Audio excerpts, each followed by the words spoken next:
This evening. Mr. Forrest? My name is James Forrest, Forest View, Wooddale. Regarding the property at 263 Forest View, I want to apologize as a city council for not attending the meeting by the zoning board when the hearing for the variance was going through there, and that I only caught it when it made it to the city council. I had family matters that were going on, and plus work, and my understanding was up till March 30th, that the building would have been was to be built on the south end of his property, which really had no effect on me because a 20-foot tower over there is far enough away where it doesn't interfere with any of my life. But on March 30th, I did receive the information, and then I banged out a letter right away to Roger and to my alternate, Ed Knipe, and to Eugene Wesley, who's stormwater, regarding the amount of problems that are with this piece of property and the building, and the flood zone, and quite a few things. So this is what brought me to the city council last time to have my piece said here. That same day, I went down to the building department to get a copy of what was the plans. I had received no plans. It used to be that we were notified, neighbors, that of what was to come, some kind of package, a letter, some kind of drawings to indicate the importance and the effect it would have on the people there. Yes, you do post a sign, which is very good, but whatever happened to the old policy of giving them, a packet, especially the neighbors that are really affected? The next thing is I have two members of the Planning and Zoning Board that live on my street. Now, this whole time that this has been going on, never once did they contact me, or did Mr. Pretro speak to me regarding the change from the south side of his property to the north side, okay, which greatly impacts me. So this is the reason that I didn't attend that meeting there. So there seems to be a lack of communication, maybe on my part and partially on my neighbor's part too.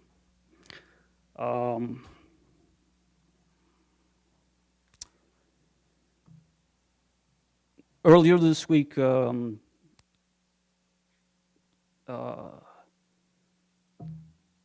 was, at the last city council meeting, there was supposed to be a meeting set up between John Forrest and myself and the other parties, and this again I had confirmed again on Monday or Tuesday of this week, and I received no call back or information from the building department regarding talking with these people on this matter. Let's see. I spoke to Roger, and he said that he thought a meeting had taken place, and I informed him no, and that was at the beginning of this meeting. I called John at about 12:30 or 12:30, 1 o'clock, to see what was happening with this, and I received no phone call back. That's the end of that. I understand that the engineering report came in, so I'm not going to speak on that because we can discuss that out of this city council and resolve all the issues that are there. However, I do have a couple pictures that I wish could be projected if the projector's working.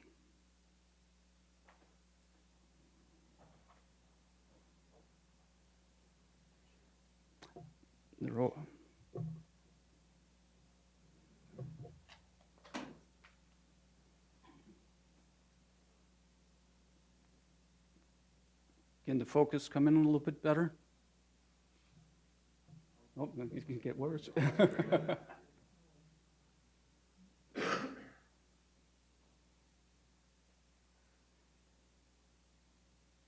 What I'm showing here is the effect of putting a 20-foot garage next to me, what it's going to do from the different points in my yard.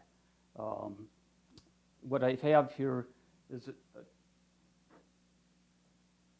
12-foot ladder. Mr. Forrest, you're going to need to use the portable microphone if you're going to Okay. step away from the podium.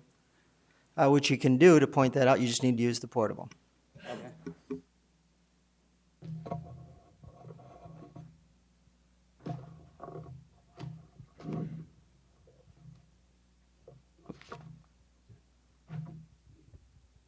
Is that on? Okay. What I have is a 12-foot ladder here, which indicates 12 feet. This is 16 feet, which now takes up quite a bit of the property. This is the height of the sidewall of the proposed garage. This would be the peak. That would be roughly, what, 10 feet, or not even that, 7 feet to the peak.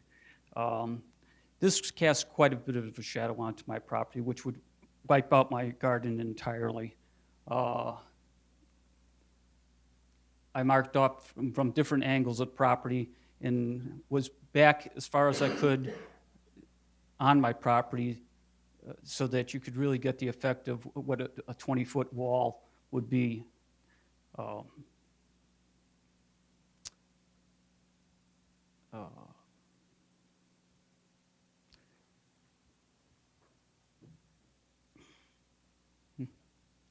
Lost my train of thought. Well, anyways, the rest of it I'm just going to leave until we have the hearing next week or during the week, and I meet with the building department. I thank you for your time.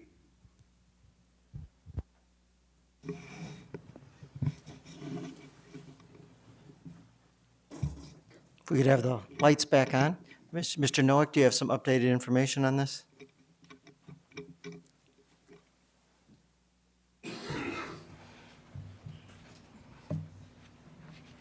Thank you, Mr. Mayor.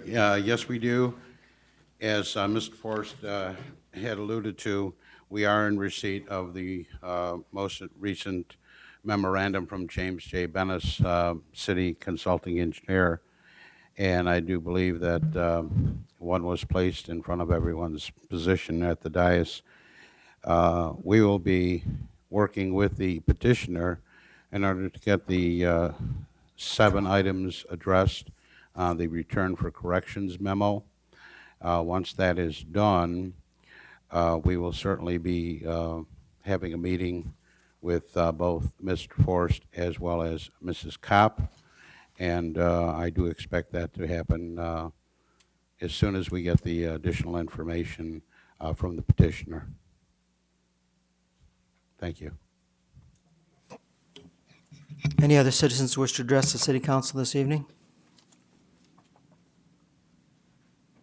I do have 2 written communiques. First one is from Child's Voice. Dear Mayor Johnson, on behalf of the Board of Directors and the students of Child's Voice, thank you for your contribution of $507 from the Frank Sinatra special event. This contribution helps to provide us with the resources necessary to carry out our mission and help our families' dreams come true. We have received a very warm welcome from the City of Wooddale and so many local businesses and civic groups. We are all proud to call Wooddale our home. Contributions are used to support our scholarship program, retain our highly skilled professional staff, and offer special curriculum classes such as music, literacy, and speech and language pathology. It is a wonderful time to be part of Child's Voice family. Thank you again for your contribution. On a similar note, I have a letter from the Wooddale Historical Society. Dear Mayor and Alderman, as we come to the end of a fiscal year, I want to extend the sincere thanks of the Wooddale Historical Society Board for your kind support for our events this past year. The events you sponsored were the Theodore Roosevelt Reenactor and Harvest Fest. Both events were a success, and we were able to run them under the budget you gave us. We asked people to sign in when they came to Harvest Fest, and you will be happy to know that over 700 people signed in, and they came from many surrounding suburbs. We even talked to a woman who was there from Australia. Our Ghost Stories in the Barn event was co-sponsored by the library, but our thanks must go to you for paying for the materials we needed to build the wagon that was used for this event and for the tree trimming event. I'm sure you will also be happy to learn that this year we instituted a new program to help students work on specific social studies goals under the No Child Left Behind Illinois Learning Standards. Close to 75 children participated with their teachers. Yesterday's Farm Museum has been a cultural landmark in Wooddale for over 30 years. The Society has been maintaining it for all this time, and the renovation and upkeep is endless. Your help in this work is greatly appreciated. Thanks to our City Council and community-minded organizations like the VFW, the Lions, the Kiwanis, Itasca Bank and Trust, Wooddale Suburban Bank, the Wooddale homeowners, and our growing membership base, yesterday's farm will be here for future generations to enjoy. We hope you will come to the many events we hold during the year so you can see how your donations are making a difference to the citizens of Wooddale excuse me, and their families. Signed, Joan Marshall Hosek. If I could have the members of the Citizens Police Academy join me at the podium.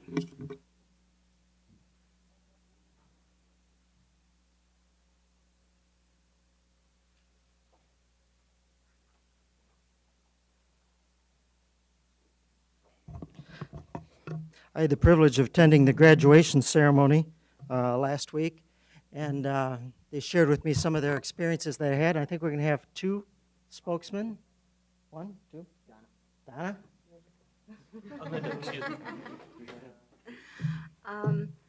When Chief Benowitz asked me to address and speak for the class, of course, I went into panic mode. Public speaking isn't my forte. I think the three words that come to my mind after spending the last 10 weeks in this are interesting, informative, and most importantly, impressive. I don't think a week went by where Donna or Kathy or I didn't turn to each other and go, wow, that's amazing, or